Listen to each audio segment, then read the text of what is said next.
Konnichiwa sa lahat ng mga basketball fans sa buong mundo. Ito nga pala ang BTG Highlights and Replay dito sa bansang Japan. At titingnan natin ngayon ang laro ng Koshigaya Alphas laban sa Kyoto Hanaris. Ang Koshigaya Alphas ay ang team ni Kai Soto at ang Kyoto Hanaris naman ay ang dating team ni Matthew Wright.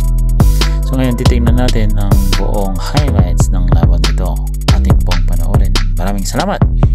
Patuloy po sana kayong magtumutok dito sa VTC Highlights. Please subscribe, like, and share. Maraming salamat.